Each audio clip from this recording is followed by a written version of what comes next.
Good morning, student. How are you?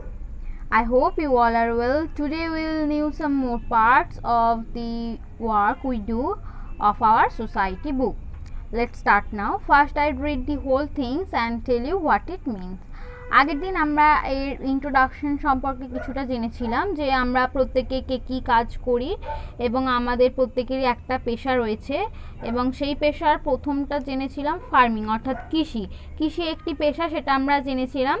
এবং আজকে আমরা এর অন্য যে পার্টগুলি রয়েছে আর কি পেশা রয়েছে সেগুলো আরও ভালোভাবে জানবো। এই কৃষির যে বাকি অংশটুকু রয়েছে সেটিও আমরা আজকে জানবো। In poultry farming, chickens are kept and reared on the farm. It means যেখানে হাঁস ও মুরগি প্রতিপালন করা হয় তাকে বলা হয় পোলট্রি ফার্মিং। যেখানে হাঁস ও মুরগি প্রতিপালন করা হয় সেখানে মুরগি প্রতিপালন করা হয় এবং তাদের থেকে আমরা কি পেয়ে থাকি? They provide meat and eggs. তাদের থেকে আমরা পেয়ে থাকি মাংস ও ডিম। Fiber like cotton and jute are grown by some farmer. It means তন্তু যেমন তুলা এবং পাট অনেক চাষি চাষ করে থাকেন। অনেক চাষি কি তন্তু চাষ করে থাকেন, যেমন তুলা রয়েছে তার মধ্যে, আর কি রয়েছে? জুট অর্থাৎ পাট। Cotton is spun in the mills to make cloth. তুলা থেকে কারখানায় কি করা হয়ে থাকে? ক্লথ, জামা কাপড়।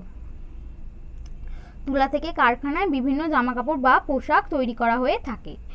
স্পান মানে কর্তিত, যে জিনিসটা করে থাকা হয় তাকে বলা হয় span. Jute is use to make gunny bag.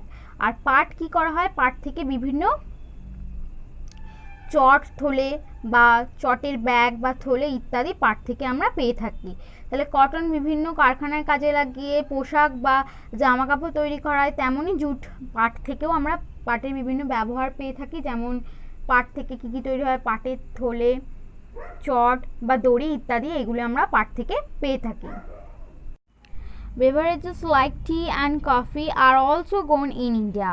পানীয় জাতীয় যেমন চা এবং কফিও কিন্তু ভারতবর্ষে উৎপন্ন হয়ে থাকে। বেভারেজেস মিন্স পানীয়, যেগুলোকে আমরা পান করে থাকি, তার মধ্যে কী রয়েছে? চা এবং কফি, এগুলো ভারতবর্ষে চাষ হয়ে থাকে। Tea leaves are gather from the tea garden. চা বাগান থেকে আমরা চা পাতা পেয়ে থাকি, একত্রিতভাবে আমরা চা পাতা পেয়ে থাকি চা বাগান থেকে। Coffee beans are grown in coffee plantation. Coffee বীজ পেয়ে থাকি আমরা কফির ক্ষেত থেকে, অর্থাৎ যেখানে কফি চাষ হয় সেখানে কফি থেকে আমরা কফির দানা পেয়ে থাকি। This beans are use for making coffee powder. এই যে কফি বীজ থেকে কিন্তু কফির যে পাউডার বা কফি গুঁড়ো সেগুলি পাওয়া যায় এই বিনস থেকে, কফি বিনস থেকে। নেক্সট হচ্ছে ফরেস্ট্রি। এটাও কিন্তু আরেকটি অন্যতম পেশা। আগের আমরা পেশাটা পেয়েছিলাম ফার্মিং অর্থাৎ কৃষি, এবারে যে অকুপেশন বা পেশাটা পাচ্ছি সেটা হচ্ছে ফরেস্ট্রি। এটাকে বলা হয় বনপালন বিদ্যা বা বনকে প্রতিপালন করা হয় যে বিদ্যা, সেটাই হচ্ছে আমরা ফরেস্ট্রি বলতে পারি। Forest are one of the valuable resources of our country. আমাদের দেশে বনপালন বিদ্যা হচ্ছে অন্যতম মূল্যবান একটি সম্পদ। ভ্যালুয়েবল মিন্স মূল্যবান, রিসোর্সেস ইট মিন্স সম্পদ, ফরেস্ট মানে জঙ্গল, এটা তোমরা জানো। Many people are involved in work related to forest. Many people অনেক মানুষ এই যে জঙ্গলের বিভিন্ন কাজে যুক্ত রয়েছে। Some people cut trees to get wood. অনেক মানুষ গাছ কাটেন, কেটে কাঠ পেয়ে থাকেন, আমরা গাছ থেকে কাঠ পেয়ে থাকি। This wood is use to make paper and furniture. এই কাঠ থেকে আবার কি তৈরি হয়? কাগজ তৈরি হয়।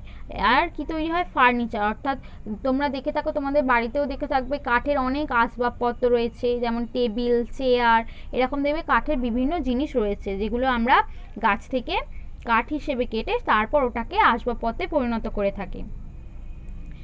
এরপর দেখো কি রয়েছে? Beside this wood is also used by many people for building houses, making wooden cartons, matchbox and ম্যাচস্টিক্স।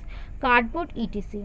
এগুলো ছাড়াও আর কাঠ থেকে আমরা কি কি পেয়ে থাকি, অনেক মানুষ দেখবে কাঠের বাড়িতে তৈরি করে আছেন বা কাঠের বাড়িতে থাকেন, সেটা অনেক কিছু কাঠ থেকে অনেক সুন্দরভাবে দেখবে সুদক্ষভাবে কাঠকে কেটে অনেক বাড়ি তৈরি করা হয়, যেটা থাকার জন্য ব্যবহার করা হয়, এটাও আমরা পেয়ে থাকি কাঠ থেকে।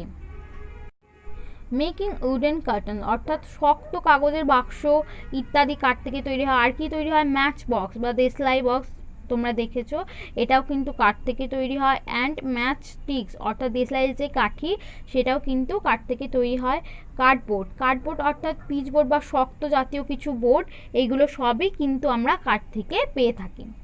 Some people collect medicinal herbs, gum, lac, rubber and honey from forest and sell them in the market. অনেক মানুষ ঔষধি যে ভেষজ গাছ রয়েছে সেগুলো সংগ্রহ করে থাকে। গাছ থেকে আর কি সংগ্রহ করে থাকে, গাম অর্থাৎ আঠা, লাক্ষা, রাবার অর্থাৎ রবার অ্যান্ড হানি মধু, এগুলো আমরা জঙ্গল থেকে অনেক মানুষকে সংগ্রহ করতে দেখি। অ্যান্ড তারা এরপরে সেটাকে কি করে না, মার্কেট অর্থাৎ বাজারে গিয়ে সেটাকে বিক্রি করে, এবং তারা এইভাবেই তাদের পেশা তারা এইভাবেই তাদের জীবনযাপন করে থাকে, এটাই তাদের পেশা। নেক্সট দেখো কি রয়েছে, ফিশিং অর্থাৎ মাছ ধরা বা মৎস্য চাষ ইত্যাদি, এই পেশাটাকে বলা হয় ফিশিং। এই অকুপেশনটা কি আছে এটা আবার জানবো। India is surrounded by the sea on 3 side. ভারতবর্ষে 3 দিকেই সমুদ্র দ্বারা ঘেরা রয়েছে। Hence fishing is another common occupation in India for the people living in coastal area. উপকূলবর্তী অঞ্চলে, ভারতের উপকূলবর্তী অঞ্চলে যে মানুষজনেরা থাকেন তাদের কিন্তু সাধারণ পেশা হিসেবেই মৎস্য চাষ করা বা মাছ ধরা, এটা তাদের একটা সাধারণ পেশা। যেহেতু তারা উপকূলবর্তী অর্থাৎ সমুদ্র নদী তীরে যারা বসবাস করেন তাদের একটা সাধারণ পেশা হচ্ছে এই fishing. India is surrounded by the sea on 3 sides. Hence, fishing is another common occupation in India for the people living in coastal area. ভারতবর্ষের 3 দিক যেহেতু জল দ্বারা বেষ্টিত, সেই জন্য হচ্ছে ভারতবর্ষের উপকূলবর্তী অঞ্চলে যে মানুষজনেরা বাস করে থাকেন তাদের সাধারণ পেশা হিসেবে মৎস্য চাষ করা বা মাছ ধরা একটা পেশা রয়েছে। Fish is caught for food, oil and other useful things. মাছ ধরা হয়, সেটা বিভিন্ন ক্ষেত্রে কাজে লাগে, যেমন মাছ আমরা খাদ্য হিসেবে ব্যবহার করে থাকি। মাছের অনেক মাছ আছে যেগুলি থেকে তেল উৎপন্ন হয়, এবং আরও অন্যান্য প্রয়োজনীয় জিনিসপত্র কিন্তু মাছ থেকে তৈরি হয়ে থাকে। Fish is also exported to other countries. মাছ কিন্তু আবার বাইরের দেশেও বা অন্যান্য দেশেতেও রপ্তানি করা হয়। তাহলে দেখো আজকে আমরা কি কি পেশা পড়লাম, ফার্মিং কৃষি, ফরেস্ট্রি বনপালনবিদ্যা, ফিশিং মৎস্য চাষ করা। আজকের ক্লাস আমি এখানেই শেষ করছি।